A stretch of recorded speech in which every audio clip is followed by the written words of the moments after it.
buenos días. Soy Mercedes Scandiani y es grato dirigirme a ustedes en calidad de presidenta de la comisión organizadora de este congreso.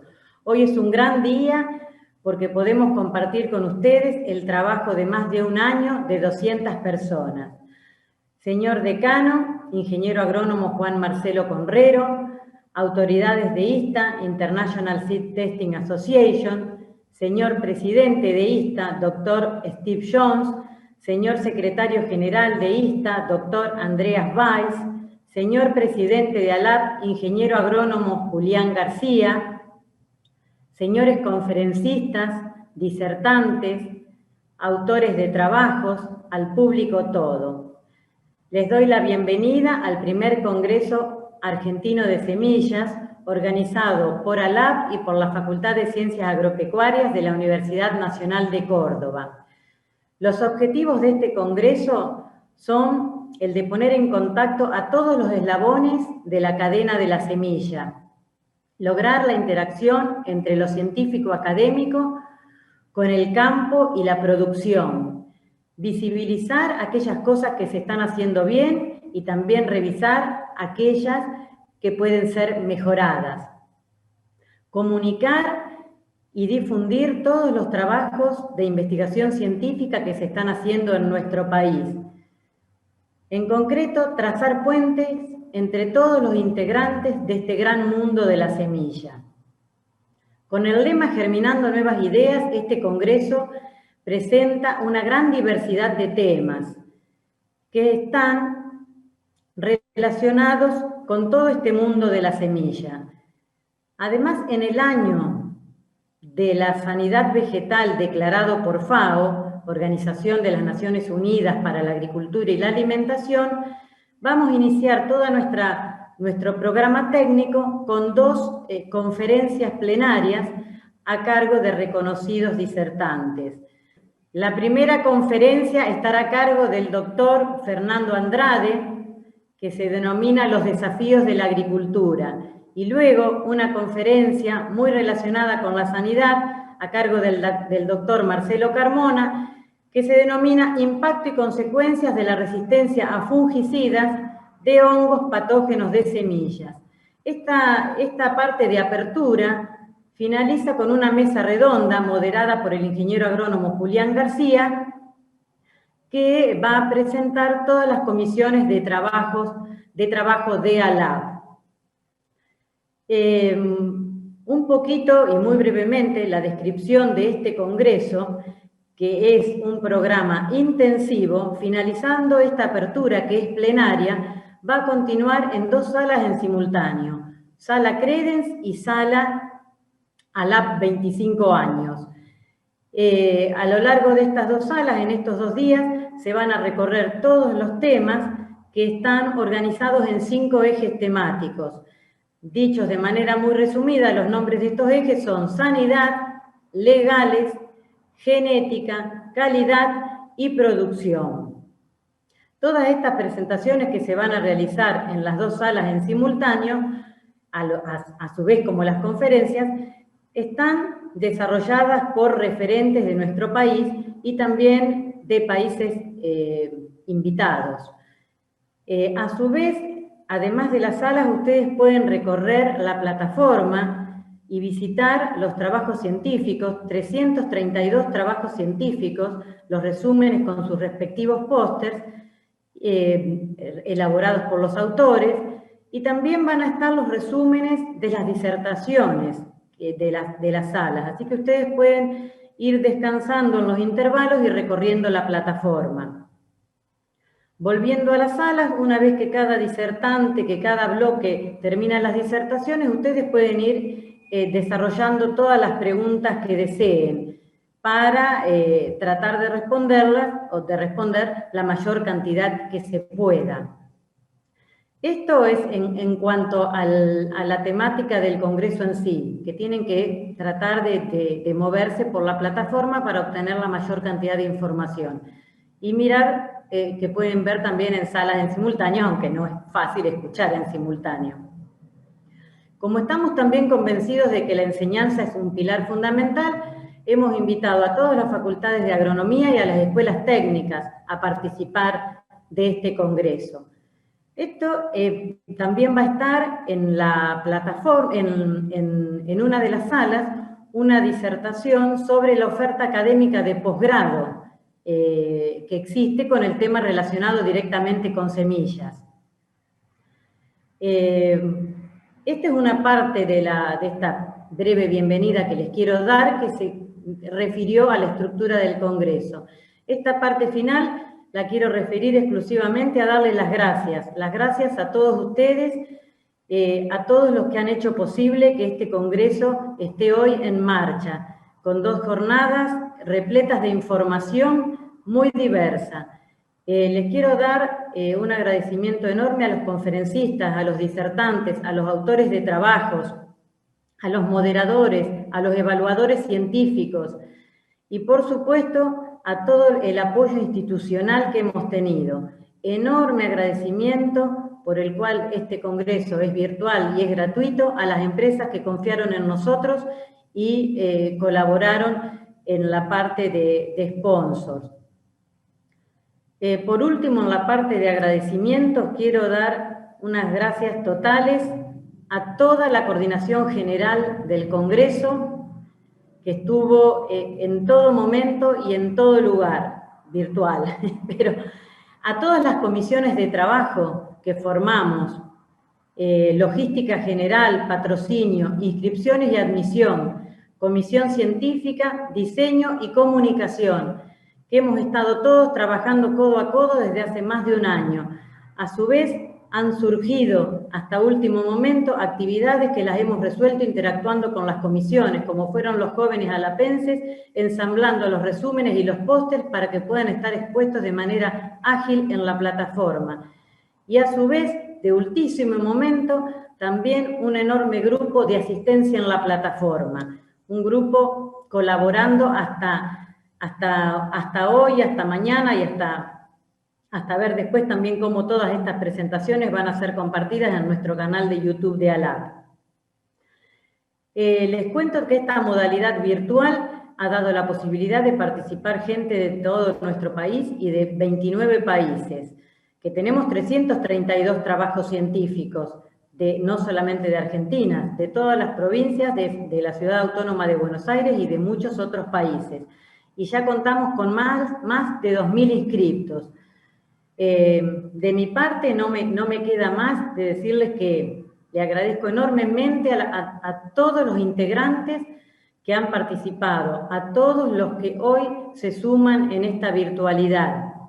También quiero agradecerle a la gente que no ha encuadrado en ninguna de los que mencioné antes, muchos hijos, amigos, que han estado también a la altura de esto, a toda la parte técnica, tecnológica que logra que esta virtualidad se pueda llevar a cabo, a este canal, a la plataforma, a los medios de difusión que nos han permitido llevar este mensaje a todos lados. O sea que les quise dar esta bienvenida, primero mostrando brevemente cómo es la estructura de este congreso para finalizarla con un 50% de gracias, gracias, gracias. Quiero que sepan que este congreso mañana será cerrado o nacerá ya con la germinación de la planta, con una conferencia a cargo del doctor Roque Cravioto y de la licenciada Ana Peretti, que quisiera que nadie se la pierda, y después alguna sorpresa que queremos festejar. Obviamente todo virtual, pero el buen festejo que se merece un congreso. De mi parte, muchas gracias y les doy nuevamente la bienvenida. Disfruten, pásenla bien, busquen información, que acá está todo.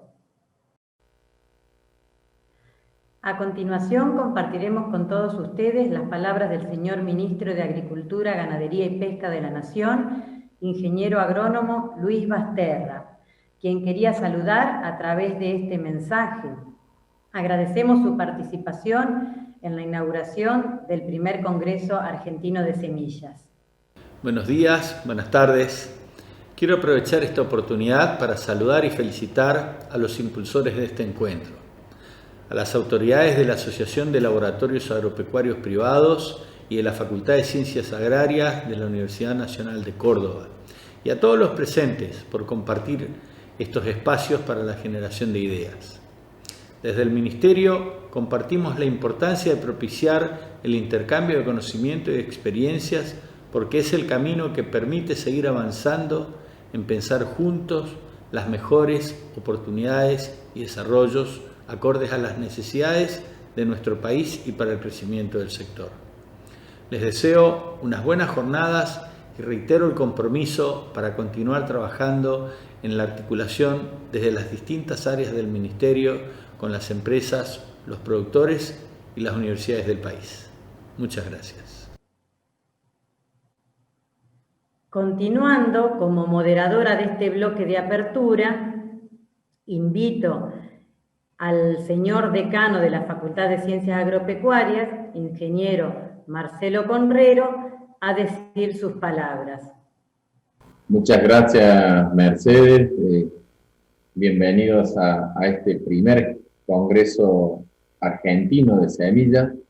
La verdad que es un honor para nosotros haber podido pensar, ¿no?, en ser sede aquí en Córdoba, y que, como bien decía Mercedes, bueno, este cisne negro que nadie lo tenía previsto, hizo que, bueno, se tuviera que repensar, reconfigurar una metodología que no estábamos acostumbrados, como muchas otras cosas que no estábamos acostumbrados durante este año, y que nos tocó atravesar de una manera rauda para poder lograr los objetivos. Bueno, sin dudas, este trabajo llevado adelante por la Asociación de Laboratorios Agropecuarios Privados, ALAP, la verdad que es digno de destacar. Realmente han hecho un trabajo excepcional que ha permitido que, a pesar de esta situación que nos está tocando atravesar a todo el mundo en realidad con esta pandemia, nos ha permitido llevar adelante este primer congreso que era tan importante para la asociación y también para nuestra facultad y todas las facultades que también han avalado a través de AUDEAS, que es la Asociación de Facultades de Agronomía de todo el país, este evento que sin pensarlo en su momento se lo denominó Germinando Nuevas Ideas, y creo que se puso en práctica desde el primer momento estas nuevas ideas que tuvieron que ir surgiendo para poder estar a la altura de las circunstancias y poder movilizar a todo el ámbito científico, técnico de nuestro país, haciendo convocatorias no solo al ámbito privado, sino también al ámbito público. Y también esto es importante de destacar y mostrar, que ha podido confluir esto de lo público y lo privado en una sinergia buscando poner en vidriera un tema tan importante como es la semilla. Yo siempre digo que es lo que mayor valor agregado tiene y es la principal a considerar en cualquier sistema productivo. Y la verdad que no había un espacio que congregara, como en este caso, más de 300 trabajos científicos relacionados a las temáticas que se han fijado para este congreso, y que sin lugar a dudas va a ser un puntapié inicial muy importante para continuar realizándose a lo largo del tiempo, porque este, si bien es el primero, va a sentar las bases necesarias para poder continuar con este trabajo, con este tema, con esta temática, que tanto es necesario seguir mejorando, seguir avanzando, seguir conociendo la gran cantidad de trabajos científicos y trabajos privados que se realizan en pos de la mejora de nuestras semillas.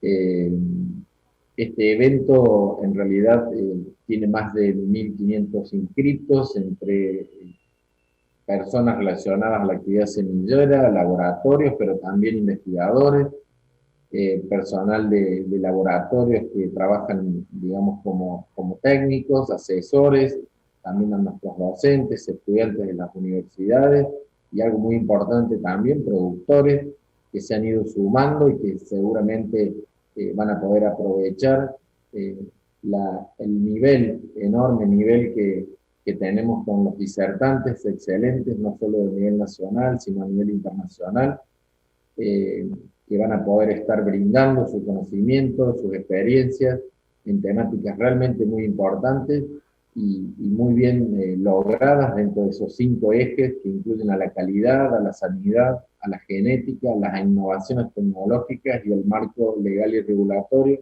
algo tan deseado, tan esperado y tan importante para poder lograr en nuestro país una ley acorde a las necesidades y al resguardo de los materiales genéticos que tenemos para poder de alguna manera lograr sostener esta mejora continua y sobre todo darle sustentabilidad a estos programas que son tan necesarios para seguir mejorando e innovando como aporte al sector agropecuario.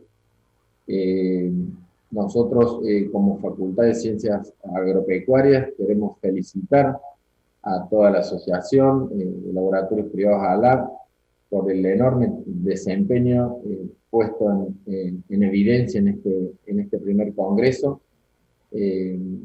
Queremos alentar al resto de las organizaciones, organismos a seguir acompañando este tipo de desarrollos de eventos, y que si bien lo que parecía tal vez un problema como era la virtualidad, creo que es una herramienta muy potente que nos permite, como decía recién Mercedes, llegar a 22 provincias, a 23 países y a tener tal vez una trascendencia que en la presencialidad muchas veces es difícil lograr, pero que con calidad y con apoyo, como en el caso de Agrositio y todos digamos, y la organización que se puso a disposición para que esto pueda ser posible, este 3 y 4 de noviembre vamos a poder compartir y sobre todo dejar sentado en todas las exposiciones en forma grabada, en diferentes formatos, que va a ser un material realmente muy rico y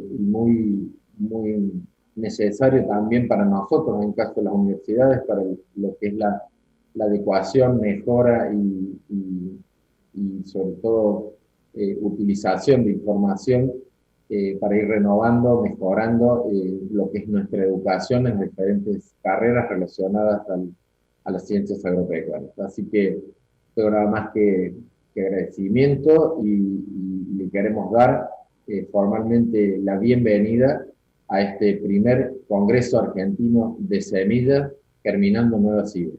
Muchas gracias. Muchas gracias, Marcelo. Continuando con esta parte de apertura y saludo de las autoridades, vamos a presentar 2 videos que quisieron compartir las autoridades de ISTA con nosotros.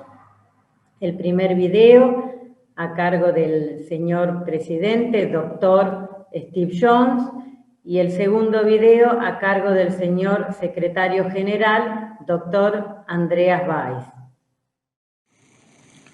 Hi, for those of you who don't know me, I'm Steve Jones, the current ISTA president. It's a great pleasure for me to add to the greetings at the first Seed Congress of Argentina. Pre-COVID last September, I was able to visit Buenos Aires and attend the Seed Association of the Americas meeting there.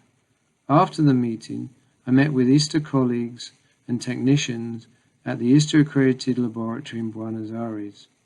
It was a great pleasure to meet with so many people that are enthusiastic about the work of ISTA. Ignacio is on the executive committee of ISTA and helps me there in the committee that I chair as president. Ana Lara is on the variety committee, and we had a good meeting last year talking about the many projects that they are doing in the variety committee, working with new technology and bringing that to the forefront within ISTA. In the meeting you have arranged, on the 4th of November, Ignacio is chairing a session about seed quality and has other colleagues from ISTA technical committees in Argentina talking about germination, purity, vigor, tetrazolium viability testing, and also about the advanced technologies that ISTA is interested in promoting. Argentina has always been involved and supported ISTA, both at the executive and technical committee level, and this is something that we very much appreciate in the association. The idea and basis of your Congress is germinating an idea and having a virtual session that allows you to participate even in these difficult times. In doing that, you are involving new people and new technology into seed testing. And this is what ISTA wants to encourage with its Younger ISTA initiative, and also to help facilitate innovation in different areas of seed testing. Some of the seed testing has not changed since the 1930s, and you would recognize some of the seed testing methods then and now. But we also have to invest in new people and new technology, and that's something that ISTA wants to do. Moving towards a virtual platform, improving its databases, looking for e-certificates, and the process within those are all things that ISTA is looking at actively, and we hope to be able to update you on those things in the future. I very much look forward to your meeting, wish you all the very best in that meeting, and if you are interested in becoming involved in ISTA in the future, please contact Argentinian colleagues that you can email there or talk to around the meeting, or Andreas Weiss and myself. So thank you very much, stay safe, and have a great meeting. Dear participants of the first Argentinian Seed Congress, the organizers at ALAP and the Faculty of Agricultural Science at the University of Cordoba. For all who don't know me, my name is Andreas Weiss. As the Secretary General of the International Seed Testing Association, ISTA, I wish you all the best for your first Seed Congress in Argentina. It would have been a pleasure for me to talk to you directly. Time is not the limiting factor for travel in the moment, but the pandemic situation caused by the novel SARS coronavirus. I had the chance to meet some of you at the ISTA meetings or meetings of other international organizations in the past. Some of you are even well related to ISTA and participate in the work of the ISTA technical committees or even in the ISTA executive committee. And some of you I also had the chance to meet during the OECD Technical Working Group meeting in January 2019 held in Buenos Aires. Seed testing laboratories are the most important stakeholders in ISTA, as uniformity in seed testing is an important factor to ensure seed quality in a way that all parties involved in seed trade follow the same rules. When ISTA was founded nearly 100 years ago, by the way, Argentina was one of the founding members, harmonizations of rules for seed testing was eminent to enable laboratories to have comparable and mutually acceptable results.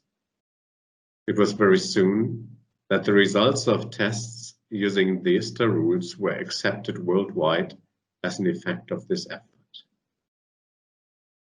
As time became a more and more important factor in not only trading seed, ISTA opened for industrial and third-party laboratories, beside official laboratories, to join the association 25 years ago.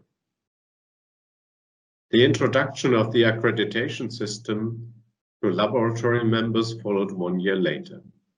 But keeping the accreditation system and the developments of the ISTA rules for seed sampling and seed testing under the governance of the governments of the ISTA member states or distinct economies. This is helping with the acceptance of the results obtained by accredited ISTA member laboratories worldwide. South America became one of the areas in the world where ISTA needed to grow during the last decade. This was only possible with the help of the national seed testing laboratories like INASE in Argentina. Nowadays, a good number of laboratories in South America are ISTA members, and most of them are accredited to issue ISTA Orange International certificates for seed trade. Nonetheless, ISTA has a need to germinate better in South America, as we believe. That is the key to ensure safe trade of high-quality seed, not only from and to Argentina, but also in the whole of South America and beyond. One step may be that the international rules for seed testing are now available also in Spanish. This was a great effort, which was and is highly supported by INASE. This should enable all laboratories in Argentina and the whole of South and Middle America to have better access to this important document. ISTA will continue to have more information available in Spanish. For me personally, having had a scientific sojourn in South America as a PhD student, this is a matter that is near to my heart. There is still a lot to be done, and part of the work is related to your Congress. Let your ideas germinate and let them grow into the ISTA community via your colleagues active in ISTA committees. Let us all come together in future when the conditions allow personal meetings again. All the best for your meeting from the ISTA headquarters in Switzerland. Muchas gracias a las autoridades de ISTA por compartir con nosotros este momento.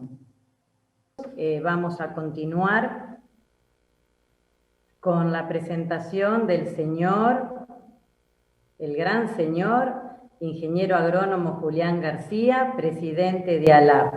Bienvenido, Juli. Hola, muy buenos días, ¿cómo están?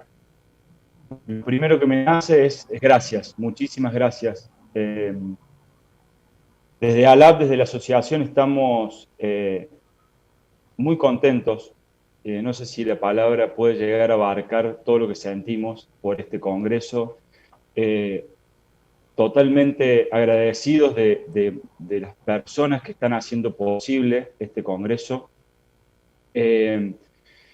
Entendemos que y creemos que hay mucha gente atrás de este congreso y que estuvo atrás de este congreso, un congreso que ustedes hoy están viviendo y nosotros estamos viviendo, pero se viene gestando hace muchos años. Y la forma más clara de decirlo, y creo que en muchas de las entrevistas que tuvimos nos preguntaban, tantos años y tenemos recién ahora el primer Congreso Argentino de Semillas, y a mí no me resulta raro, porque lo puedo explicar desde donde trabajamos, que es de la semilla. Hay que entender que hay semillas que necesitan ciertos señales, ciertos tiempos, flashes de luz para poder germinar. Y pueden pasar muchos años sin germinar y después dar una planta completamente normal y vigorosa, como es este congreso, ¿no? Así que creo que desde ahí, ¿no? Desde esta gestión que estamos haciendo, todas las partes se está logrando, y hoy es posible tener el primer Congreso Argentino de Semillas. Como ya dijeron antes, tanto Marcelo como Mercedes, es el primer congreso, va a sentar bases. Creemos que hay mucho más por hacer, pero bueno, esto es una realidad que se está viviendo. También decirles que este congreso se sometió a los test de vigor más rigurosos que se puedan someter.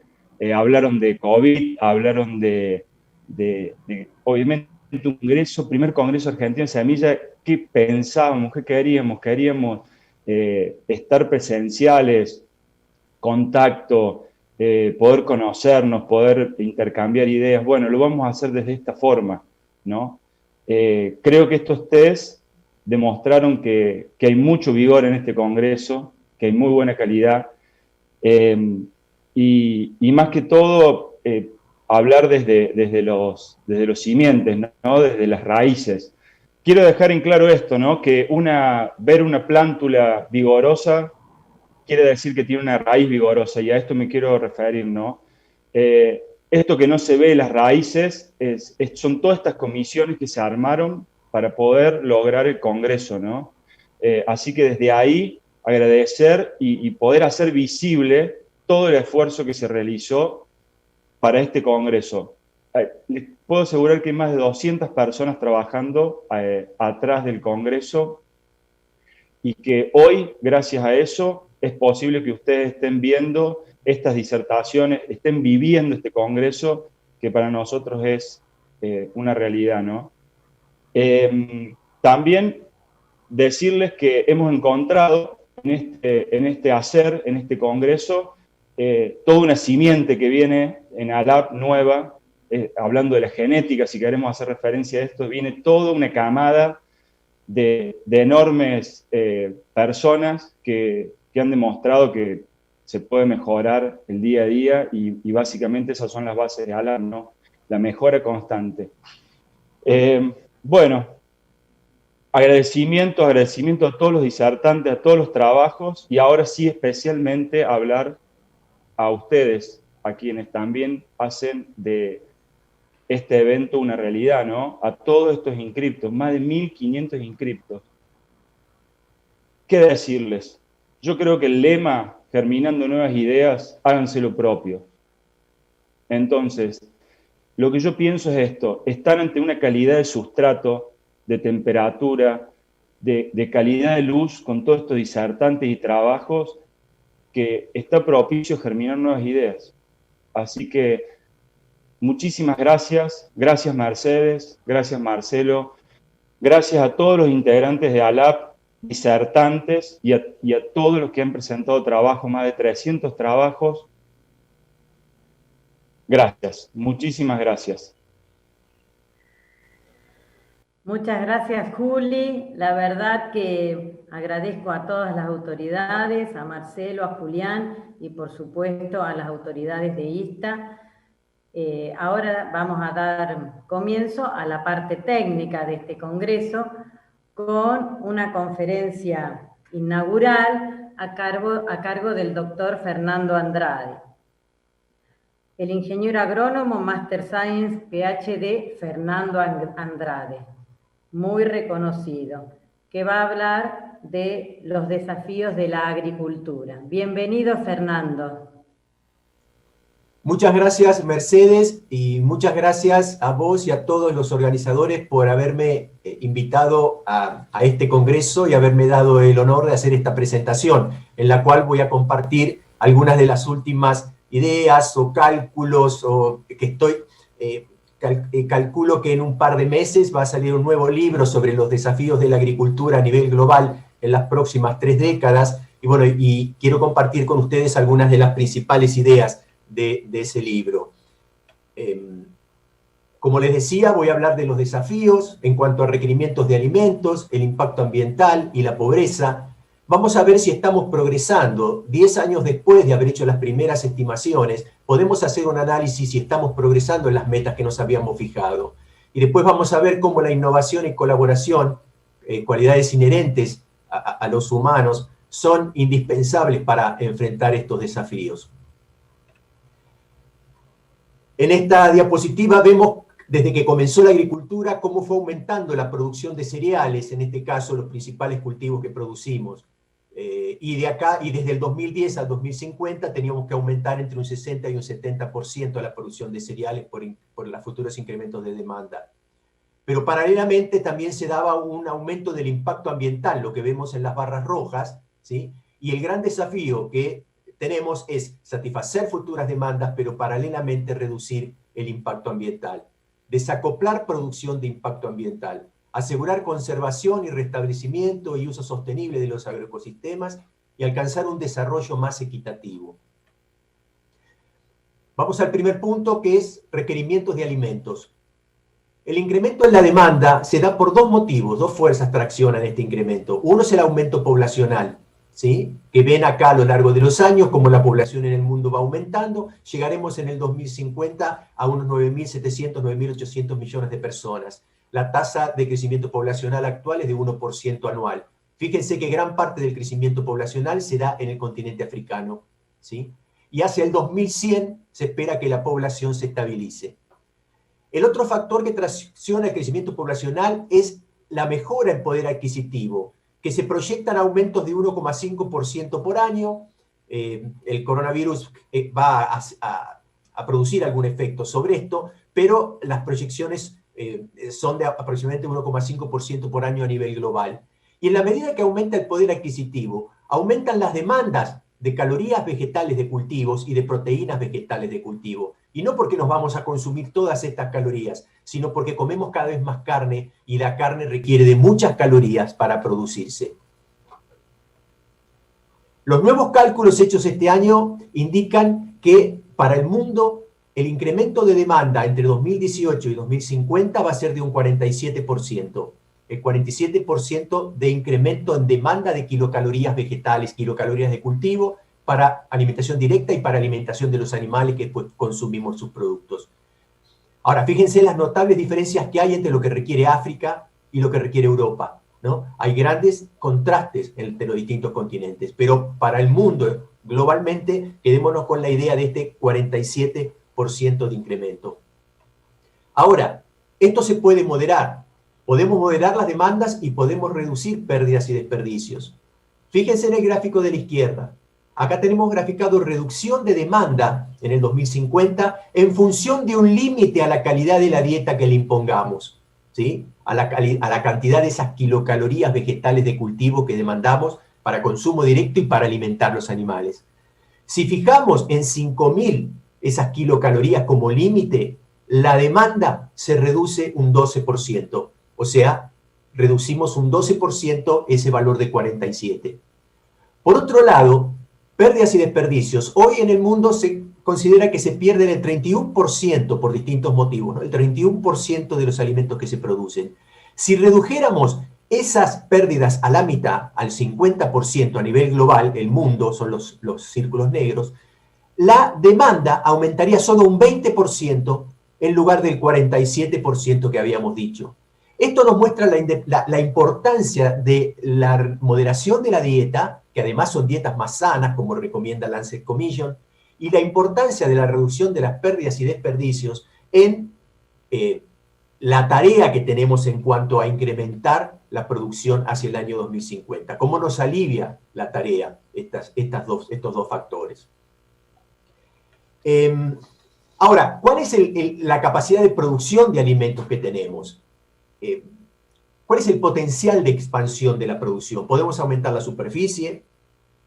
¿Podemos aumentar los rendimientos potenciales? ¿Podemos aumentar la relación entre los rendimientos reales y potenciales? O sea, una idea de la brecha de rendimiento. Y también podemos intensificar la secuencia. A nivel global, la superficie se puede multiplicar 2,3 veces de lo que hoy tenemos. Los rendimientos potenciales pueden aumentar un 20%. La relación rendimiento real potencial ponderado para todo el mundo puede aumentar un 88%. Y la secuencia se puede intensificar un 13%. Todas estas son las vías que tenemos para satisfacer la futura demanda del 47%. Y acá la tienen para distintos continentes, en donde claramente el desafío es mucho mayor en África que, por ejemplo, en Europa, que prácticamente no necesita incrementar su producción. En este gráfico vemos la combinación de posibilidades de oferta que resultan en un aumento de un 47%, bajo el supuesto que estos factores son multiplicativos. Es un supuesto que hay que discutir bastante, pero acéptenme ese supuesto. Sin aumentar la superficie cultivada, con un 11% de aumento de los rendimientos potenciales, con un 25% de aumento en la relación rendimiento real potencial, y con un 6% de incremento de la producción por intensificar la secuencia, logramos ese incremento del 47% en el 2050. Fíjense que África requiere cerrar brechas a una intensidad mucho mayor que el promedio mundial, ¿no es cierto? Ahora, si reducimos las pérdidas y desperdicios un 30%, y si limitamos a 6.500 las kilocalorías por habitante por día en la demanda futura, tanto para alimentación directa como para alimentación animal, ahora el incremento es solo un 22%, y eso lo podemos lograr reduciendo la superficie cultivada, aumentando un 10% los potenciales, aumentando un 16% la relación rendimiento real potencial, e apenas intensificando la secuencia de cultivo. Nuevamente vemos la importancia de moderar dieta y reducir pérdida de desperdicios en satisfacer las futuras demandas, ¿no? En hacer más aliviado el esfuerzo para satisfacer las futuras demandas. El próximo punto es el tema del impacto ambiental. Esto ya lo he presentado en varias conferencias, por lo tanto lo voy a pasar más rápidamente. Y vamos a hablar rápidamente de emisiones de gases de efecto invernadero, deforestación, suelos agrícolas degradados, uso del agua azul de lagos, ríos y acuíferos, y la contaminación con plaguicidas y con fertilizantes. Aquí vemos a lo largo de 1000 años la evolución de la temperatura, ¿no? Fíjense que después de la revolución industrial, el uso de los combustibles fósiles, la generación de gases de efecto invernadero, se asocia con un incremento de la temperatura. Y esto genera problemas de golpe de calor, eventos extremos, derretimiento de los hielos, variaciones en los regímenes de los ríos, y esto genera problemas y amenaza a la futura producción. La agricultura produce entre un 23 a un 30% de los efectos de gases invernadero según qué variables se incluyan en este cálculo. Y las amenazas más serias al mundo que considero existen son el avance de los desiertos, sobre todo en latitudes medias, y lo muy preocupante es el avance, por ejemplo, del Sahara, ¿no? en la zona del Sahel, que pone en riesgo de inseguridad alimentaria a muchísima gente.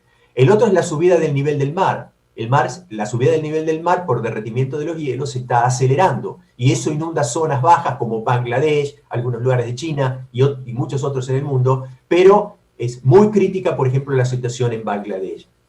Argentina aporta un menos del 1% a la emisión global de gases de efecto invernadero. Unas 7 millones de hectáreas por año se deforestan.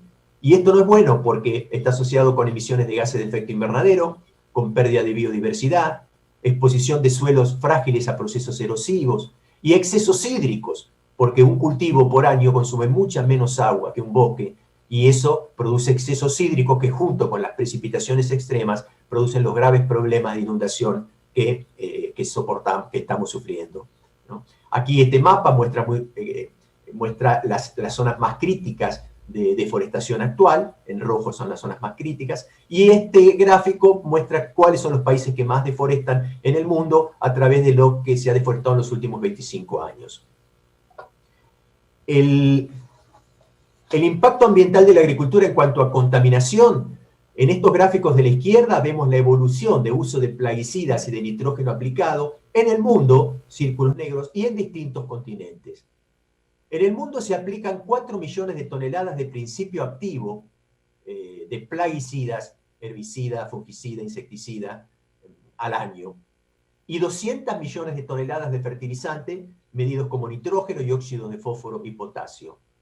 En Argentina usamos más plaguicida en promedio que el resto del mundo, 9 kilos o litros por hectárea de formulado versus 3,9 promedio mundial. Pero usamos menos de la mitad en promedio de los fertilizantes que se utilizan en promedio del mundo, aplicamos unos 50 kilogramos de fertilizante por hectárea contra 120 promedio mundial. En Argentina tenemos problemas de baja reposición y en algunos lugares pérdida de materia orgánica y pérdida de fertilidad. Y por otro lado, por el tema del barbecho químico y utilización de cultivar en CRR, tenemos mucho uso de herbicidas y tenemos problemas de resistencia, tanto de malezas como, por ejemplo, de insectos y otras adversidades bióticas. Todos los años fluyen 9 millones de toneladas de fósforo a los mares. Es una cantidad enorme y todos los años extraemos de la atmósfera más de 120 toneladas de nitrógeno inactivo en la atmósfera y lo convertimos en nitrógeno activo en la biosfera. Esto ha traspasado el umbral de seguridad planetaria. En cuanto a suelos agrícolas degradados, unas 5 millones de hectáreas por año de suelo se degradan. Y esto es algo que es urgente frenar. En este mapa vemos las zonas más críticas de degradación de suelos, en donde los principales procesos son erosión hídrica y eólica, desertificación, en gran medida por sobrepastoreo, y degradaciones de suelos, por distintos motivos, y recuerden que en Argentina un problema de degradación es la reducción de materia orgánica y fertilidad en algunas regiones. La erosión en Argentina afecta a 45 millones de hectáreas en la región chaco-pampeana, La siembra directa fue un proceso que frenó, una práctica que frenó procesos de erosión, aunque sola no alcanza, ¿no? Debemos acompañarla con otras prácticas de agricultura conservacionista para que esto funcione. Y en cuanto a extracción de agua azul, extracción de agua de lagos, ríos y acuíferos, la agricultura utiliza el 70% de esas extracciones. Y en el mundo se extraen 4.000 kilómetros cúbicos, de los cuales menos del 1% es lo que trae Argentina. Y Argentina riega el 5% de su superficie de cultivos, mientras que el mundo ese valor es casi 4 veces superior. El porcentaje de los recursos hídricos renovables extraídos en Argentina es de 4%, ese es un valor muy inferior al mundo, y todas estas zonas más oscuras indican problemas de escasez de agua. El agua es un recurso escaso y cada vez más escaso, y entra cada vez en mayor competencia con otros usos como el industrial y el doméstico. En cuanto a la pobreza, aquí tenemos en el gráfico de superior la acumulación de población en función de los ingresos per cápita. Una forma muy grosera de calcular ingresos per cápita es dividir el PBI por el número de personas. Si derivamos esta función, obtenemos la distribución de la población en función de los ingresos per cápita. Fíjense lo sesgada hacia la derecha que es esta curva, porque el pico está muy pegado al eje Y, o sea, hay una gran proporción de la población humana con bajos ingresos y una distribución no equitativa. Ahora, si graficamos variables de desarrollo y un índice que armé en función de la alimentación, educación, salud y agua potable para cubrir los requerimientos básicos, vemos cómo responde este índice de desarrollo social en función de los ingresos. Con $20 per cápita por día, llegamos a un valor de este ingreso, de este índice de 0,9, ¿no? Cuando el valor deseable es 1. Por otro lado, la respuesta de variables de consumo al ingreso responde de manera diferente. El consumo sigue aumentando cuando aumentan los ingresos, tanto en calorías en la dieta como en energía total utilizada. O sea que mayores ingresos, mayores consumos. Si ponemos todo esto junto, la curva de consumo en función de ingreso, la curva de desarrollo social en función de ingresos y la distribución de la población, ¿sí?, a nivel de la población mundial, vemos que aquí hay una parte de la población que consume en exceso y hay una gran parte de la población que necesita mejoras y necesita mejorar sus ingresos y sus consumos. Esto nos marca la necesidad y la urgencia de regular consumo, de hacer un uso eficiente de los mismos, de utilizar energías limpias, renovables y de utilizar métodos de producción sostenibles. Entonces, nuestros objetivos es desacoplar producción de impacto ambiental, asegurar conservación y restablecimiento y uso sostenible de los agroecosistemas y alcanzar un desarrollo más equitativo. ¿Estamos progresando? Pasados ya 10 años de las estimaciones sobre la base del año 2010, vamos a hacer un análisis muy rápido sobre si estamos progresando en producción, en ambiente y en pobreza. Aquí tenemos las proyecciones lineales de las estimaciones con base en el año 2010, o aproximadamente alrededor de 2010, bajo el supuesto de linealidad, que no es tan así, pero bajo ese supuesto. Ahora, vemos que en círculos los datos reales de producción, vemos que los datos reales de producción están por encima de las proyecciones que habíamos hecho sobre la base 2010. Esto quiere decir que estamos produciendo más de lo que habíamos proyectado. Creció además la producción por habitante, ¿sí? Estamos cumpliendo con las metas productivas, pero también esto nos dice que no hemos logrado moderar las demandas. Con respecto a las metas ambientales, esto parece confuso, pero síganme, fíjense que a lo largo de los años aumentaron las emisiones de dióxido de carbono, aumentó el uso de plaguicidas, aumentaron las extracciones de agua, aumentó el uso de fertilizantes. En el otro gráfico aumentó el uso de energía, disminuyó la superficie de bosques, continúa disminuyendo a esa tasa, se frenó hasta principios de este siglo, pero recientemente se reactivó. Entonces, evidentemente, la reducción la reducción del impacto ambiental, a juzgar por estas variables, no se está logrando. Aunque fíjense que variables como el uso de plaguicidas, la extracción de agua, muestran cierta desaceleración. Y lo que sí aumentó es la productividad de los recursos e insumos, o sea, la cantidad que se produce por unidad de recurso o insumo utilizado.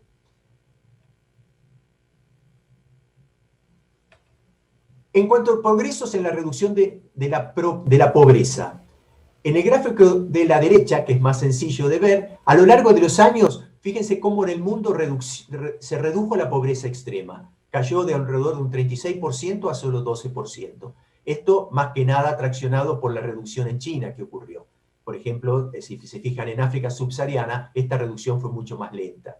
Y en el gráfico de la izquierda ven la población acumulada en función de los ingresos per cápita para distintas décadas. Fíjense cómo las curvas a lo largo de las décadas se fue corriendo hacia la derecha, mejorando el nivel de ingresos, sobre todo de las personas más humildes, aunque en proporción aumentó, pero en valor absoluto la brecha se fue aumentando.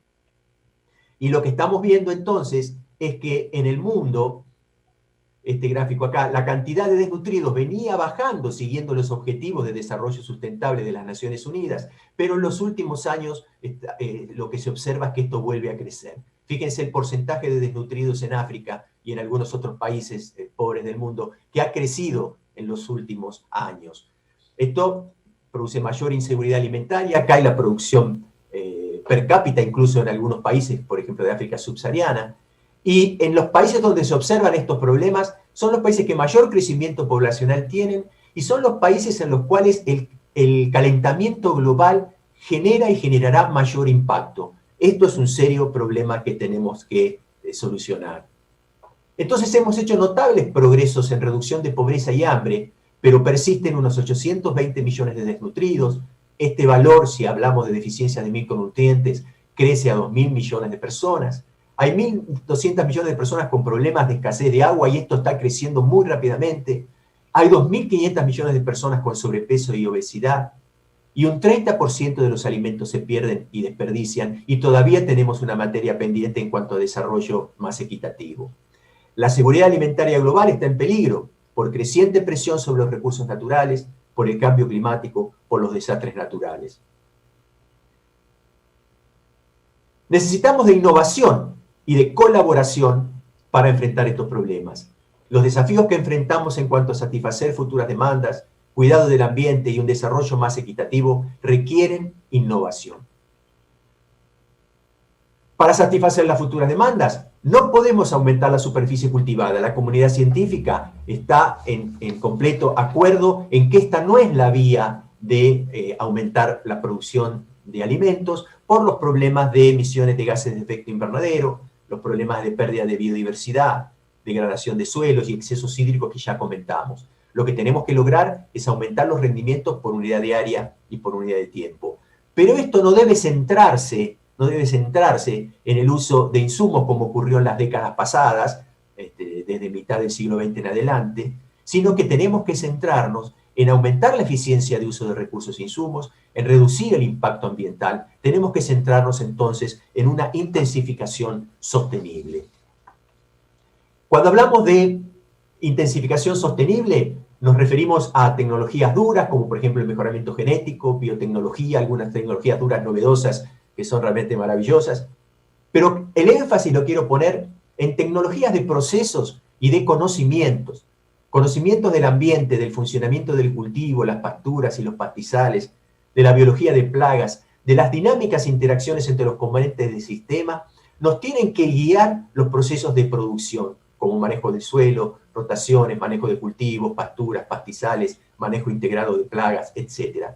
Y en este sentido, tenemos que tener claros los objetivos y considerar toda tecnología potencialmente funcional a estos objetivos, con rigor científico y sin prejuicios.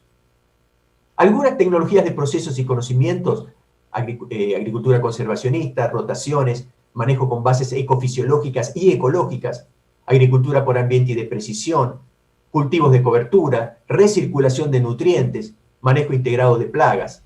En Argentina estamos haciendo muchos progresos, algunos progresos en cuanto a aumentar la proporción de gramíneas en las rotaciones, más diversidad, intensificar de la secuencia, utilización de cultivos de cobertura, que va creciendo, la agricultura por ambiente y agricultura de precisión, y el manejo con bases ecofisiológicas.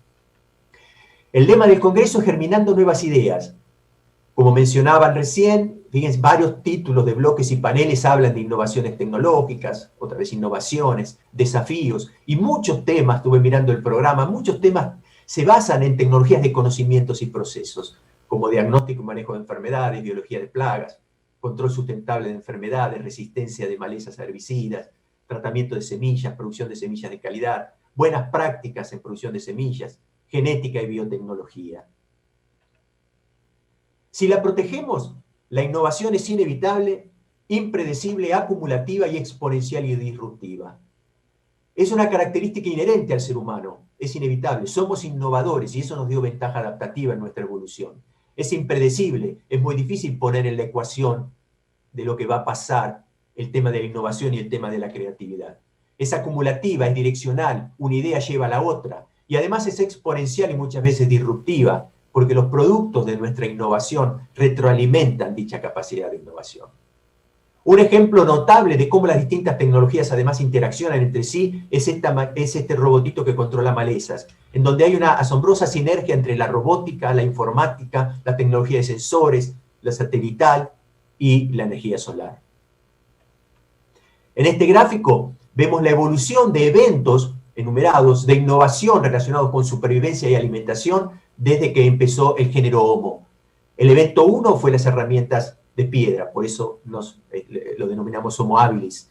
El evento 3 fue el control del fuego, que fue importante en nuestra evolución, y así sucesivamente. En algún momento está la agricultura, y así sucesivamente. Fíjense que esto es exponencial y no se frena, a diferencia del crecimiento poblacional que se está estabilizando y se espera que se frene hacia el fin de este siglo.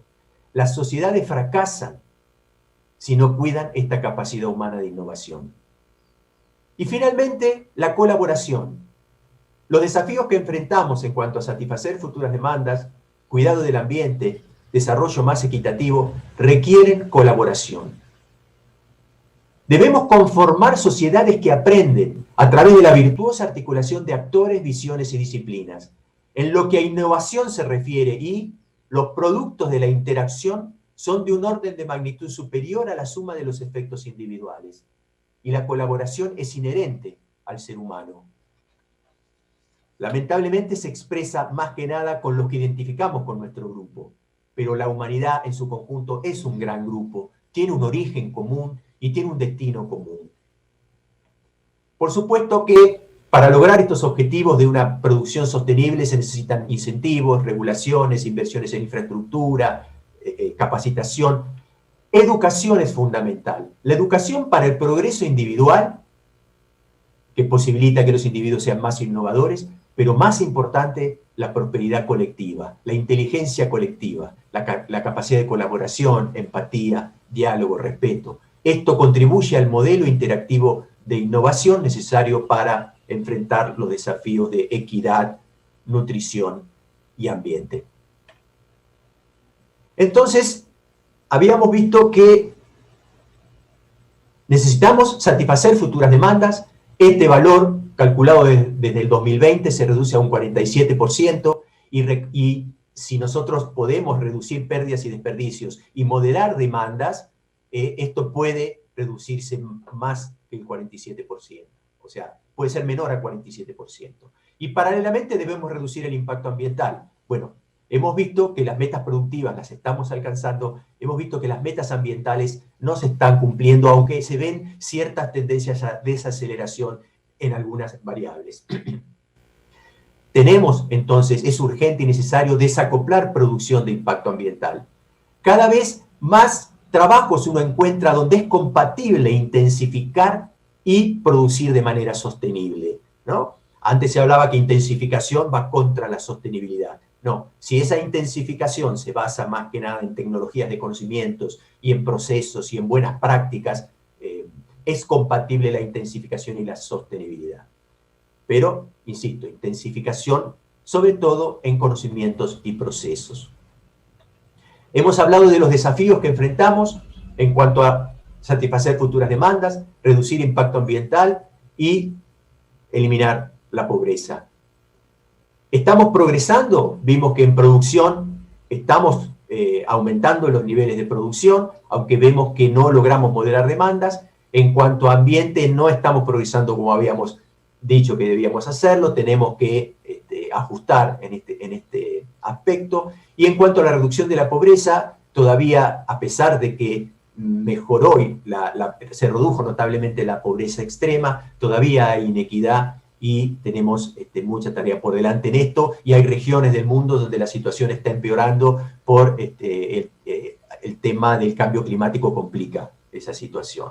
Y hemos visto que la innovación y la colaboración son dos cualidades inherentes al ser humano y que son necesarias para enfrentar estos desafíos. Bueno, les agradezco mucho la atención. El próximo libro, si Dios quiere, en pocos meses estará a disposición en Ediciones INTA, y también pueden bajar gratuitamente de Ediciones INTA el desafío, este libro escrito con varios técnicos de la institución sobre los desafíos de la agricultura argentina. Bueno, muchísimas gracias, y el lema de Germinando Nuevas Ideas es realmente un excelente lema, porque necesitamos de la innovación y esto tiene que estar acompañado por la colaboración. Muchísimas gracias. Ahora vamos a invitar al doctor Marcelo Carmona con su conferencia plenaria denominada Impacto y consecuencias de la resistencia a fungicidas de hongos patógenos de semillas. Buenos días a todos. En primer lugar, agradecerte, Mercedes, por tu amable presentación. Quiero, en primer lugar, felicitar a la comisión organizadora por este importante evento inédito en el país, y además, por supuesto, agradecerle la gentil invitación que me han hecho para participar.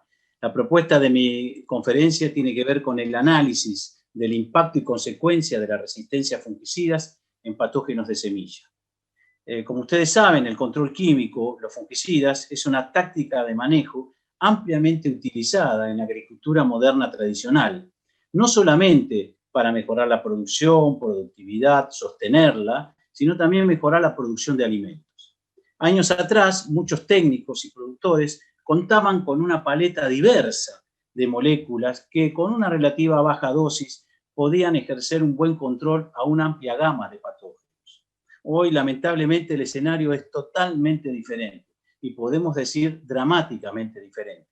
En primer lugar, las compañías en la búsqueda, en el afán de descubrir, registrar moléculas, están cada vez con una menor tasa de descubrimiento.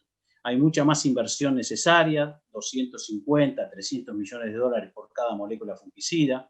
Además, tienen que cumplir un estricto protocolo de requisitos, especialmente para asegurar justamente la protección ambiental y social. También en otros países y continentes como Europa se están prohibiendo determinadas moléculas y retirándolas, lo que acota aún más las posibilidades de opción de control químico. Pero lo que realmente dramatiza este nuevo escenario es la aparición de resistencia de numerosos hongos en varios cultivos a varios fungicidas. La resistencia en sí misma es la habilidad, un atributo que se desarrolla, se adquiere y se hereda por parte de un hongo para sobrevivir en presencia de concentraciones de un fungicida que anteriormente habían sido letales para dicho microorganismo. No es más que un ejemplo clásico de la teoría darwiniana, es decir, la supervivencia del más apto ante un desafío, una amenaza que es el fungicida. Generalmente los mecanismos de resistencia son originados por mutaciones, pero ese no es el único mecanismo, pero es el más frecuente, que consiste simplemente en un cambio del material genético, inclusive tan simple como la sustitución de un aminoácido por otro, por ejemplo, en el gen del citocromo B, cuando se adquiere una resistencia G143A contra todas las estrovirulinas. Los factores que favorecen la resistencia tienen que ver con factores intrínsecos del patógeno y del fungicida, pero yo quiero recalcar acá que las malas prácticas agrícolas pueden favorecer la aparición de resistencia, y esto tiene que ver básicamente con no respetar el marbete, dividir las dosis, usar siempre el mismo fungicida o siempre el mismo mecanismo de acción, y fundamentalmente no hacer manejo integrado de enfermedades. La propuesta de esta conferencia va a estar analizada desde 3 puntos de vista. El primer caso que vamos a hablar de la resistencia, que ya está confirmada en fungicidas usados casi exclusivamente como cura semillas. Y ahí vamos a ver que desde 1968 a la actualidad hay casos de resistencia de hongos a cura semillas. También vamos a incluir aquí los hongos en semilla, pero además los pseudohongos que están presentes en el suelo y ver qué alternativas tenemos para mitigar este problema. El segundo punto de vista, el segundo caso que vamos a analizar es la resistencia que ya está confirmada en el campo en fungicidas foliares y vamos a analizar cuál es el impacto y consecuencia epidemiológica en la semilla infectada que se va a sembrar posteriormente o se va a cosechar posteriormente. Y el tercer y último caso de análisis lo vamos a hacer en aquellos casos donde todavía no hay confirmación de resistencia o hay muy pocos casos, pero que se está usando el mismo mecanismo de acción del fungicida tanto a nivel foliar como también tratamiento de semillas. En esos casos nos vamos a preguntar y analizar cómo vamos a manejar este riesgo, cómo vamos a mitigar el riesgo para evitar justamente o al menos retrasar los casos futuros de resistencia. Vamos a tomar como ejemplo en general para estos tres puntos de vista los cultivos extensivos, pero eso no significa que no ocurran en otros cultivos, porque el problema es un desafío de la agricultura actual mundial en todos los cultivos, florales, hortícolas, forestales y por supuesto extensivos. Vamos entonces a analizar el primer caso, que les recuerdo, era la resistencia confirmada en fungicidas usados casi exclusivamente como cura semillas. Y el primer registro, les decía, que data de 1968, de un patógeno que se llama Dreslera avenae, que causa una mancha foliar en la avena, que se transmite muy eficientemente por semilla, especialmente a los órganos mercuriales que se usaban aproximadamente en 1960, 62, y a partir del 68 se detecta la resistencia a estos órganos mercuriales. Obviamente ahí no había técnicas moleculares ni genéticas que aseguraran con mayor precisión si había habido mutaciones o cómo era la causa de esa resistencia. Lo cierto es que había ineficiencia de control por primera vez en un fungicida que era utilizado en semilla y que era efectivo hasta ese momento. Obviamente este problema terminó porque este fungicida, al ser tan tóxico, fue retirado del mercado por problemas, por supuesto, de toxicidad en humanos, en animales, etc. Pero lo que ahora es actualmente importante y también como tratamiento de semilla es la aparición de numerosos casos de resistencia de cepas de Pythium, un pseudohongo habitante en el suelo.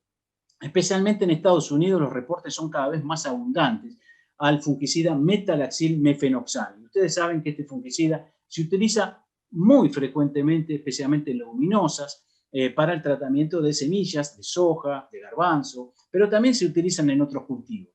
Lo cierto es que la resistencia ya está instalada, un problema creciente, y se buscan alternativas para poder mitigar estos problemas. Entre ellas alternativas que hay es la aparición, sí, de nuevas moléculas que van a acompañar al metalaxil, como es el caso del estaboxam o el oxatiapiprolin.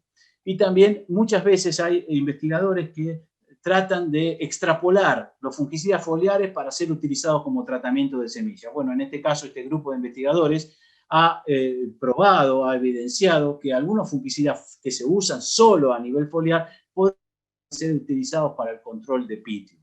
Desde la Cátedra de Fitopatología de la Universidad de Buenos Aires, nosotros también hemos hecho una investigación y hemos dado una propuesta, que es la utilización de, en este caso, de fosfito de manganeso o de potasio, como tratamiento de semilla para el control de Pythium. Como vemos acá, además puede complementar en aquellas cepas que no pueden ser controladas por mefenoxam o metalaxil, mezclando el metalaxil con el fosfito, otorgando y por supuesto asegurando mayor control. Son todas las alternativas que han nacido debido a esta emergencia del problema de cepas de Pythium que son resistentes. En cereales de invierno no podemos olvidarnos de lo que fue el tratamiento básico inicial en cereales de invierno de tratamiento de semilla a base de triadimenol. Y en esos casos, en Brasil se ha detectado la resistencia de cepas de oidio, en este caso de Blumeria, especialmente como les decía, a la molécula triadimenol. Este mismo fungicida triadimenol también fue vencido, fue perdida su efectividad frente a la mancha en red, es decir, el agente causal Dreslera teres, que causa mancha en red en cebada, especialmente en Brasil, donde ya se relató por primera vez también la resistencia de este patógeno al triadimenol. Cuando hicimos los ensayos cruzados en Argentina las cepas de Dreslera teres todavía seguían siendo sensibles.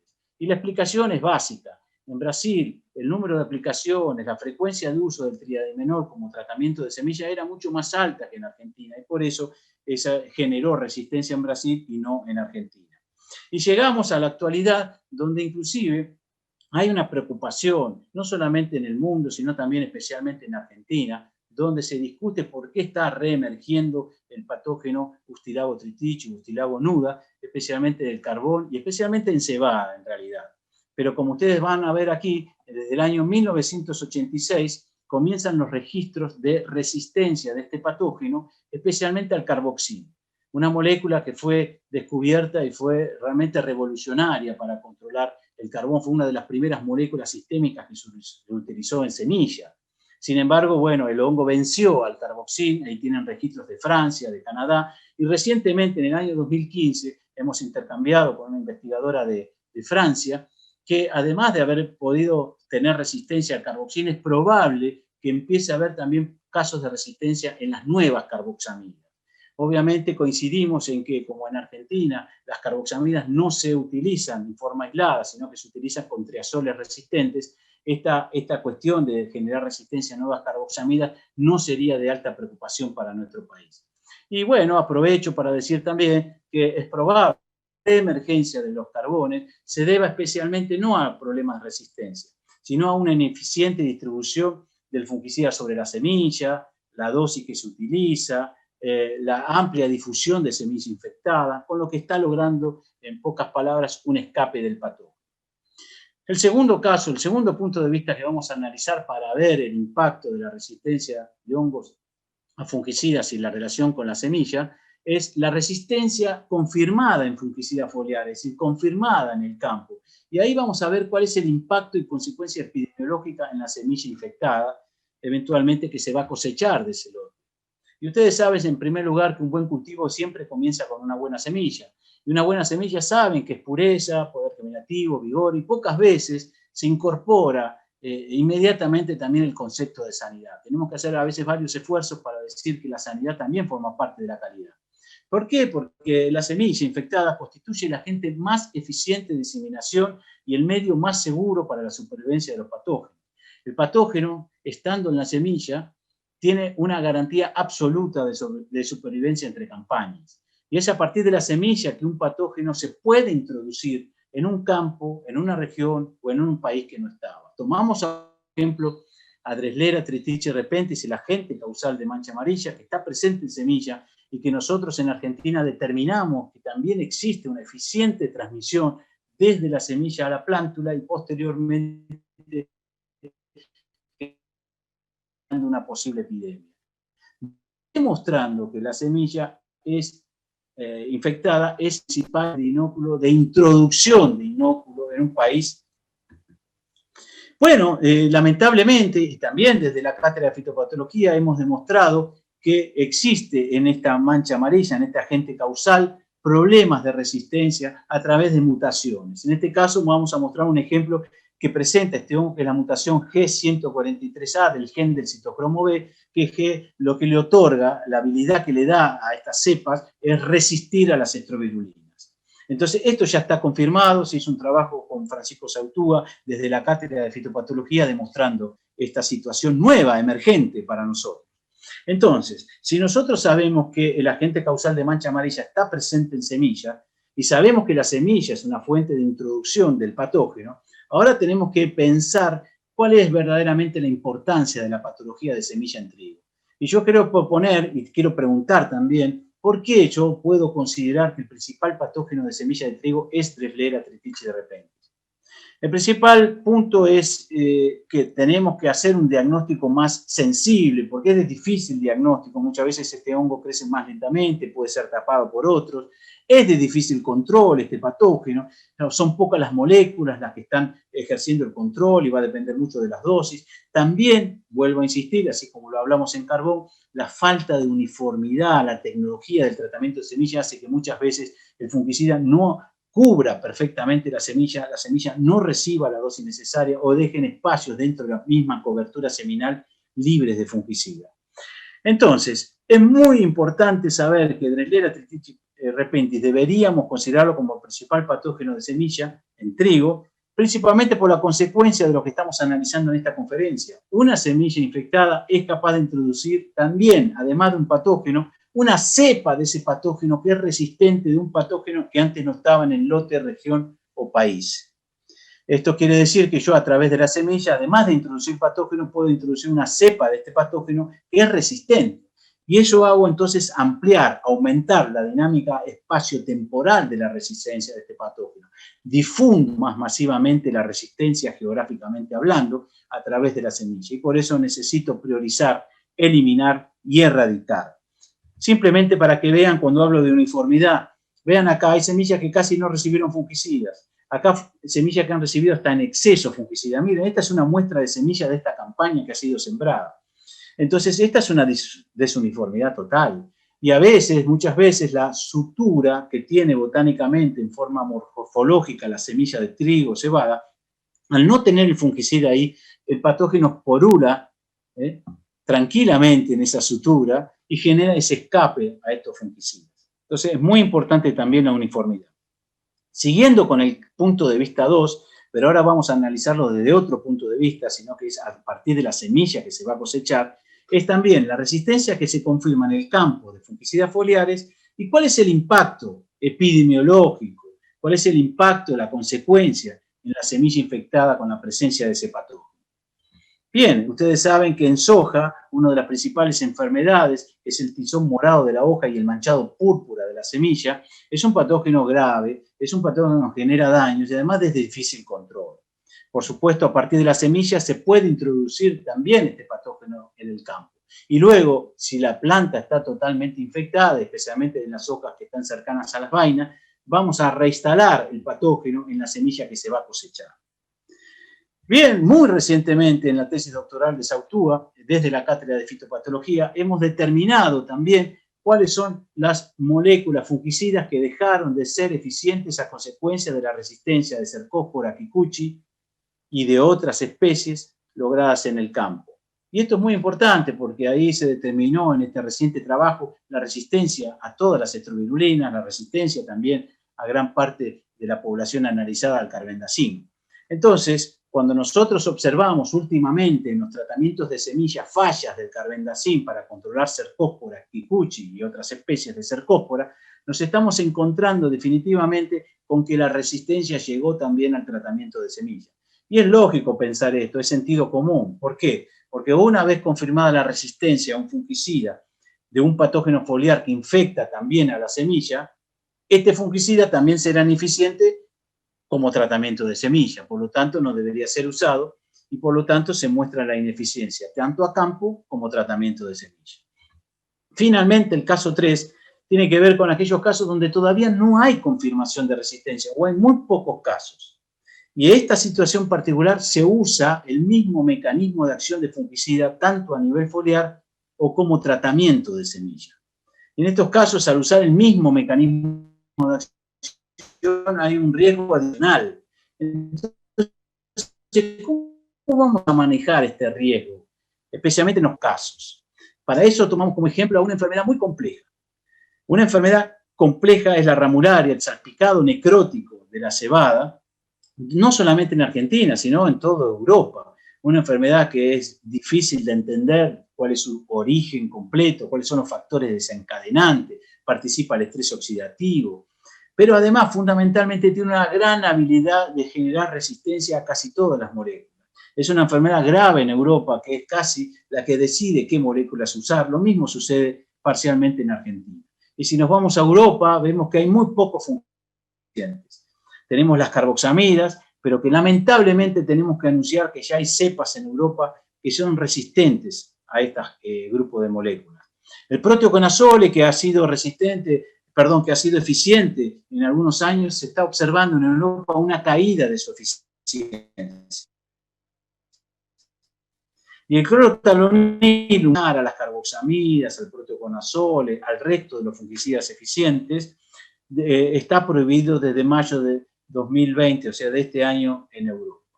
Entonces, cuando analizamos cuál es la situación de Ramularia, vemos que es un patógeno con una gran habilidad para generar resistencia a todo grupo de moléculas, una resistencia múltiple, tanto a los triazoles como a las estrobirulinas o como las carboxamidas. Recientemente, vuelvo a decir, las carboxamidas tan eficientes que son para Ramularia, hay que prestarle mucha atención porque ya hay casos de resistencia en Europa a las carboxamidas. Entonces, esta gran habilidad de Ramularia para adaptarse a las moléculas nuevas que están por venir significa un peligro. Todas las compañías tienen en gatera alguna molécula por salir porque obviamente han hecho registros y descubrimientos y han mostrado efectividad de control a campo. Pero ojo, cuidado, las compañías van a tener que dar máxima protección de la vida útil a esto.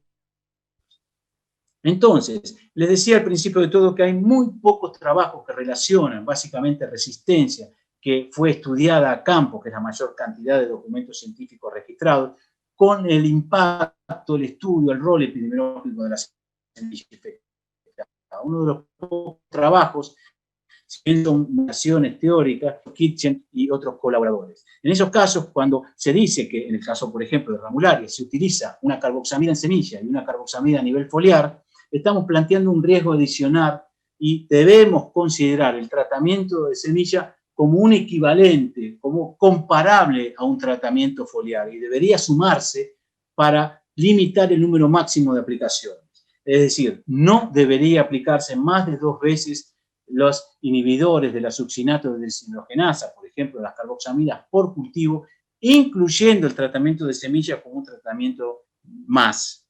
Es importante entonces en estos casos repensar las mezclas de moléculas de diferentes mecanismos de acción. Van a tener que asociarse estos nuevos descubrimientos o estas carboxamidas todavía eficientes con otras moléculas de distintos mecanismos de acción, pero que sean igualmente eficientes para ese patógeno. A veces se realizan mezclas donde uno de los solos integrantes es el eficiente. Eso no es una mezcla antirresistencia. Cerrando esta presentación, debemos decir que la resistencia fungicida es inevitable y es un problema significativo que es necesario abordarlo en forma urgente. Asumir definitivamente el rol epidemiológico de la semilla infectada de muchos patógenos que actualmente no son debidamente considerados. Hablamos de mancha en red, mancha borrosa, mancha amarilla, rabia del garbanzo, etc. La cepa es más importante, ya que la semilla no solamente portará el patógeno, que va a llevarlo a otra región, país o lote donde antes no estaba, sino que puede llevar también ahora una cepa resistente a fungicidas foliares. Y por lo tanto tiene que ser realmente investigado y mejorado, no solamente la detección, sino la sensibilidad de la detección. La falla en el tratamiento de semilla, dosis, tecnología, pueden generar escapes que podrían ser críticos para la introducción de cepas fúngicas resistentes en el lote. Es necesario rediscutir el uso de moléculas, hay que discutir, analizar el número de aplicaciones, combinaciones, considerando el tratamiento de semilla como un tratamiento equivalente al foliar en términos de riesgo de resistencia cuando se usa el mismo mecanismo de acción. Finalmente, también es importante reformular las estrategias, seleccionar otros principios activos, aunque uno no los tenga todavía presentes, pero es necesario investigar algunos principios activos, aunque sean antiguos, pero distintos mecanismos de acción que pueden aportar eficiencia de control para asegurar una estrategia antirresistencia. También hay otras alternativas que investigar como control biológico, inductores, pero sepan siempre que las mezclas tienen que ser todos sus integrantes eficientes al patógeno que se quiera controlar. Y finalmente, se plantea la necesidad de una gestión colectiva de resistencia, que considere las implicancias del rol epidemiológico de la semilla infectada en un escenario productivo cada vez más amenazado por esta problemática. Muchas gracias por su atención. Muchas gracias, Marcelo. Continuando con este programa de apertura, invitamos al ingeniero agrónomo Julián García, que es presidente de ALAP y va a moderar la mesa redonda de ALAP. Bueno, muchísimas gracias nuevamente. En esta instancia nos toca abrir las puertas de la asociación en esta mesa redonda para mostrarles qué hace la asociación, cómo está conformada y para también darnos a conocer.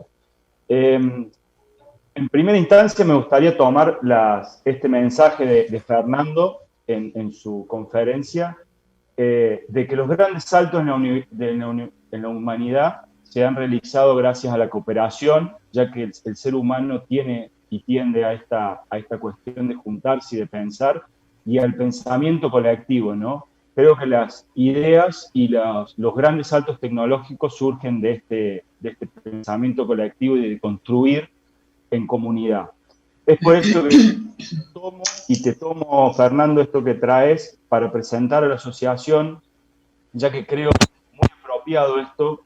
La Asociación de Laboratorios Privados ALAP es una asociación que cumple 25 años este año, no es poca cosa, está conformada por 25 laboratorios a nivel país y hace del 2010 que es una asociación sin fines de lucro, y básicamente lo que hacemos es eso, es pensar y ver y plantearnos cuál es la mejor manera de mejorar y de entregar resultados a nuestros clientes. Hay que entender que esta asociación está conformada por laboratorios que en muchos casos, por ahí es loco de pensar, ¿no? Pero en muchos casos somos competencia. Pero esto no hace a que podamos debatir, a que nos podamos juntar. Nos juntamos 2 veces al año en plenarias para capacitarnos, para traer nuevas iniciativas, nuevas ideas. Y como lo van a ver, tenemos diferentes comisiones en las cuales hacemos capacitaciones, nos hacemos evaluaciones para mejorar, la mejora continua. Estas comisiones son semilla, patología, la comisión de suelos, de agua, de alimentos, de comerciales, de comunicación y la comisión de admisión. Bueno, me gustaría ya abrir las puertas de ALAP dándole paso a la comisión de semillas para que nos cuenten en qué trabajan y cómo lo hacen. Muchas gracias. Muchas gracias, Julián. Buen día. Mi nombre es Agustín Peretti, soy uno de los miembros de la Comisión de Semillas. Esta está integrada por 8 personas. La comisión, bueno, se fundó en los comienzos en conjunto con la asociación. Desde hace 25 años que realiza interlaboratorios en diferentes especies, como trigo, soja, girasol, cebada, entre otras especies. La elección de las especies las hacen los miembros de ALAP, dependiendo la problemática que presenta cada año. Realiza mapas de calidad de semilla en Triticum, Ordium y Glycinemax desde el año 2009. Para lo que es Triticum y Ordium se realiza un mapa de calidad anual para cada especie, y lo que es para Glycinemax se realizan 2 mapas. Un mapa es preliminar, donde se suman todos los promedios de los laboratorios, los promedios de poder germinativo de todos los laboratorios, y eso nos ayuda a ver cómo viene la calidad de semilla para la campaña, y el otro mapa nos contempla la calidad del año completo. Bueno, como comisión también colaboramos en lo que es la validación de vigor por tetrasolio en Glycinemax, pruebas de velocidad de germinación en Sea Maíz y validación de tetrasolio en Brassica. Todo esto fue para ISTA, y también colaboró en la unificación de criterios para evaluación de anormalidades en Glycinemax y desarrollo de boletín técnico como aporte para INAS. Las capacitaciones internas que organizó esta comisión para todos los miembros de ALAP fueron unificación de evaluación en poder germinativo de diferentes especies, taller de viabilidad y vigor por tetrasolio y talleres de pureza, entre otras. Realizamos también jornadas de calidad de semilla en los años 2011, 2013, 2016, 2017 y 2018. En el simposio de ALAP 2013 presentamos la evolución de los laboratorios ALAP en análisis de semillas de Triticum, Durum y Glycinemax. Y el año pasado fue una de las más recientes de todas participaciones que la hicimos presentando nuestros mapas de calidad en Mercosoja. Bueno, muchísimas gracias, y ahora le cedo la palabra a la Comisión Comerciales. Bueno, gracias Agustín. Mi nombre es Milagros Tomás y soy coordinadora de la comisión. Esta comisión tiene más de 20 años de experiencia. Dentro de los análisis de calidad comercial que se realizan bajo las normativas reglamentarias como es la resolución 1075 de SENASA y bajo normas IRAM en los rubros donde no están contemplados en dicha resolución. Realizamos ensayos de aptitud para evaluar el desempeño desde el año 2000 hasta la actualidad.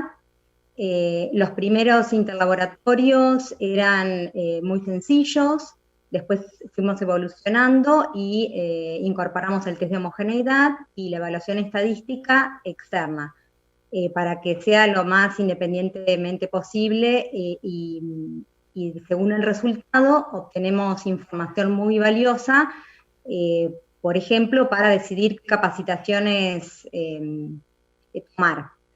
Después también realizamos ensayos colaborativos, por ejemplo, en la norma de gluten en IRAM, donde gracias a eso se evaluó la repetitividad y reproducibilidad del método.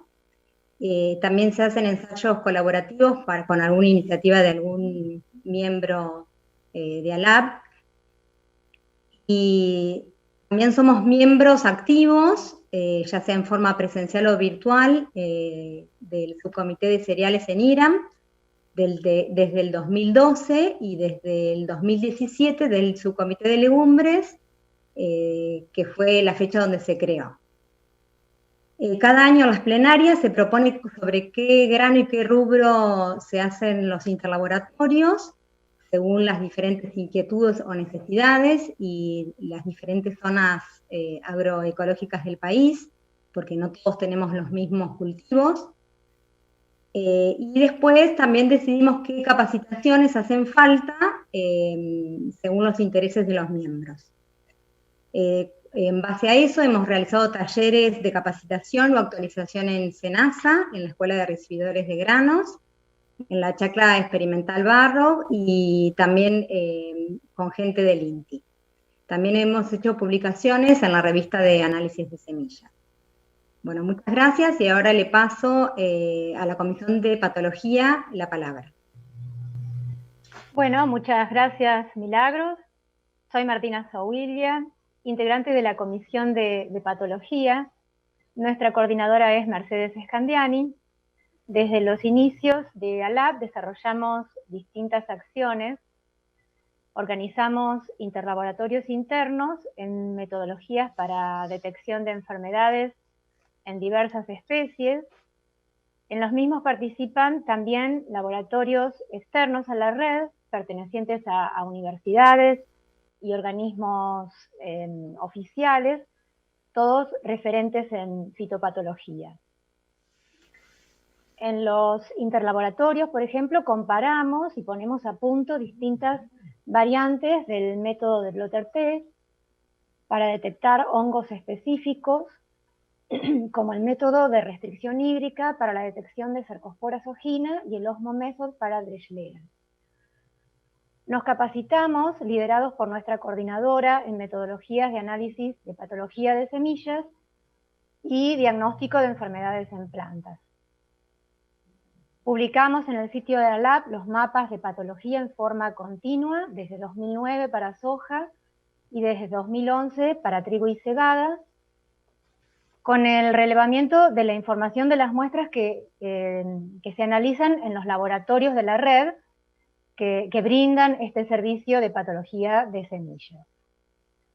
Para mostrar nuestra labor, participamos con trabajos científicos en diferentes eventos y congresos nacionales e internacionales, y en este congreso, en el cual hoy nos encontramos reunidos, hemos presentado 3 trabajos científicos. También hacemos boletines informativos con novedades acordes a las características sanitarias de las campañas y publicaciones en medios gráficos y digitales. Continuamos con la Comisión de Análisis de Aguas. Muchas gracias, Martina. Bueno, mi nombre es Carla Traficante, yo soy una de las integrantes de la Comisión de Aguas de la Asociación. Esta comisión se creó en el año 2017 en una reunión plenaria. Desde entonces venimos trabajando en 3 ejes o puntos principalmente. Uno de ellos es la organización y la gestión de interlaboratorios internos de aguas, que otorga a los laboratorios de la asociación calidad y confiabilidad en sus resultados. Por otro lado, trabajamos en la puesta a punto de nuevas técnicas analíticas para mejorar y ampliar el servicio de análisis otorgados al productor. Y por último, realizamos un apoyo a los distintos miembros de ALAP, compartiendo nuestras experiencias y enriqueciendo de esta manera el grupo de trabajo. Así que bueno, muchas gracias y ya le doy la palabra a la próxima comisión de alimentos. Gracias, Carla. Hola a todos, buenos días. Me presento, soy Ruth Elizalde, coordinadora de la Comisión de Alimentos, comisión que trabaja en lo que respecta al análisis de calidad nutricional de distintas materias primas y alimentos destinados para consumo animal, como son forrajes, balanceados, hilos, granos, henos, raciones, entre otros.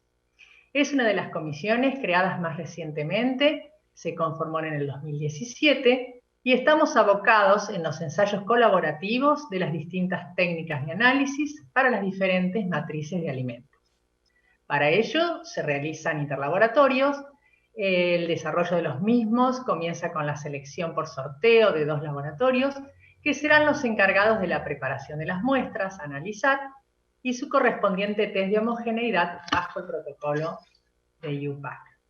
Luego se procede a la distribución de las muestras al resto de los laboratorios que participan. Una vez colectados los resultados, se realiza la estadística de los datos para evaluar el desempeño de los mismos. Además, se ajustan las metodologías usadas para las determinaciones de proteína bruta, fibra de detergente ácido, fibra de detergente neutra, extracto etéreo, proteínas solubles, entre otras, para cumplir con los objetivos de precisión y exactitud que permitan asegurar la fidelidad de los resultados en el laboratorio y entre los laboratorios. Porque uno de los objetivos de esta asociación es justamente asegurar la calidad de los análisis que brindan los laboratorios que pertenecen a la misma, haciendo que ALAP sea un sello de calidad. Muchas gracias. Adelante, Comisión de Suelos. Hola, buenos días, gracias Ruth. Mi nombre es Valeria Bortolotti, vengo coordinando la Comisión de Suelos desde los inicios, allá por el año 1996 ya comenzamos a realizar ensayos de aptitud entre los laboratorios integrantes. Somos de las comisiones más antiguas, junto con la Comisión de Semillas. Nos reunimos motivados, entre otras cosas, por la necesidad de intercomparar los resultados de nuestros análisis. En ese momento no existía ningún organismo a nivel nacional que nos pudiera brindar esa posibilidad de saber cómo estábamos trabajando. Y bueno, comenzamos con herramientas básicas por aquella época, con promedios, desvíos, muy simples, análisis estadísticos muy sencillos, y fuimos mejorando, y tal como comentaba Ruth recientemente con la Comisión de Alimentos, fuimos incorporando nuevas metodologías de análisis estadísticos. Actualmente en ALAP existe un protocolo para la realización de todos los interlaboratorios, de todas las comisiones. Esto que comentaba, que se seleccionan 2 laboratorios para preparar muestras. Existe también una persona que es el responsable de esa información. Cada laboratorio tiene un número y los resultados se hacen analizar por un evaluador externo, de manera que se les da confidencialidad a cada resultado y también esto permite que hayamos podido abrir este servicio de ensayos de aptitud para laboratorios externos a la red. Dentro de lo que somos los laboratorios de ALAP, y a partir de estos resultados que generan los interlaboratorios, cada laboratorio que presenta dificultades consulta a la comisión y recibe de parte nuestra una asistencia, un seguimiento, una ayuda para poder detectar cuáles pudieron ser las causas de los desvíos en los resultados. Por otro lado, desde los inicios también realizamos capacitaciones permanentemente, tanto en metodologías de análisis de suelos, como en otros rubros, como por ejemplo la calidad analítica, todo lo que tiene que ver con la calidad de los análisis en los laboratorios, cursos en estadística. Algunas capacitaciones son realizadas por personas integrantes de la asociación y otras capacitaciones por proveedores externos, según las necesidades que vayan surgiendo a medida que vamos trabajando. Y como comentaron en otras comisiones, muchas surgen a través de lo que se va conversando en las reuniones plenarias que se realizan cada año. También en la comisión hemos presentado trabajos en congresos, en el Congreso Argentino de la Ciencia del Suelo, en 3 oportunidades, en modalidad de póster, también en la jornada de IPNI, en una oportunidad. Actualmente estamos además ofreciendo capacitaciones para terceros, rubros que tienen que ver con la calidad de los suelos, muestreo, para empresas que así lo soliciten. Por otra parte, bueno, venimos trabajando, impulsando desde los inicios la creación de Proinsa, de la cual participamos de la ronda piloto que se hizo allá por el año 1999, éramos poquitos laboratorios, y bueno, ya fuimos convocados para hacer esta primera prueba de este programa de interlaboratorios de suelos y aguas que se realiza aquí en nuestro país. Por otro lado, ya integramos también desde el año 2004 la comisión SAMLA y disertamos tanto en jornadas que realiza Proinsa, en los cierres de cada año de ensayos interlaboratorios, como en las jornadas anuales que realiza SAMLA. En 7 oportunidades hemos realizado disertaciones y capacitaciones en temáticas relacionadas con los análisis del suelo y la calidad en los laboratorios. Además, ALAP es socia de IRAM y la Comisión de Suelos participa del Comité de Normalización de las Metodologías de Análisis de Suelos, generando las normas que conocemos hasta ahora, llamadas normas IRAM-SAGIP.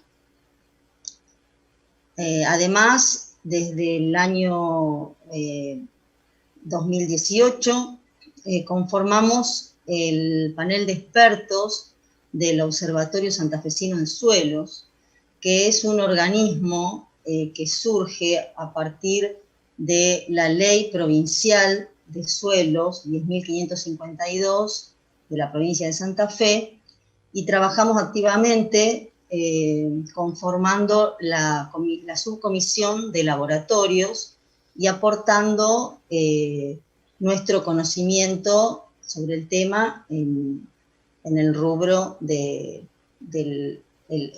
los suelos, todo en pos de evitar el deterioro de los mismos e incluso la posibilidad de ir conduciendo a una mejora lenta, pero mejora al fin. Bueno, les agradezco y ya le doy paso a la siguiente comisión de admisión.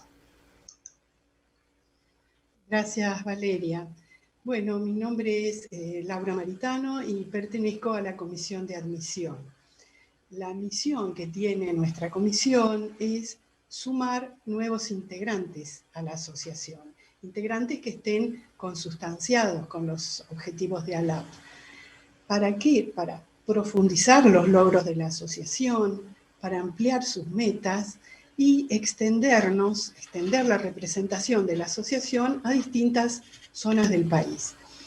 ¿Cuáles son las acciones que realizamos? Bueno, respondemos a las solicitudes de los interesados. Estas solicitudes nos llegan a través de las redes sociales, Facebook, Instagram, la página web de la asociación, y respondemos a ellos enviando notas con los requisitos de admisión, detallando esos requisitos y las fichas de inscripción. Cuando recibimos esa información, la evaluamos entre los integrantes de la comisión y vemos que se cumplan con los requisitos, esos requisitos que están estipulados en el estatuto originario de ALAP. Esto luego, el próximo paso es ponerlo a consideración en las reuniones plenarias, o sea, se analizan cada uno de los casos propuestos.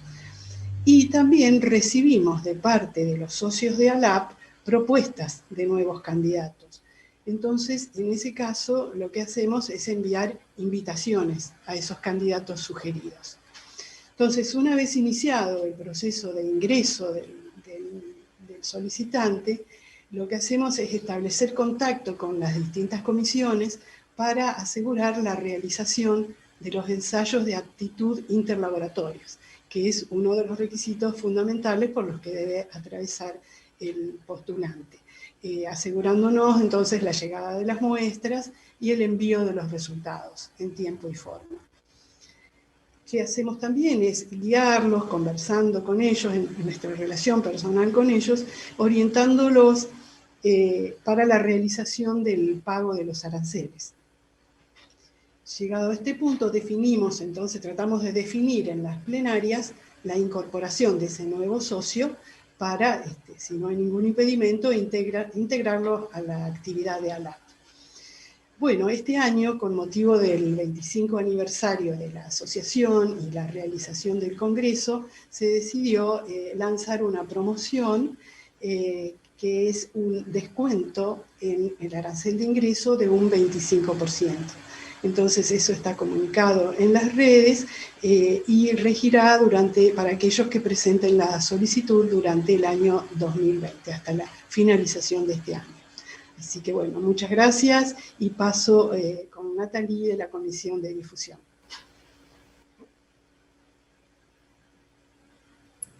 Bueno, muchas gracias, Laura.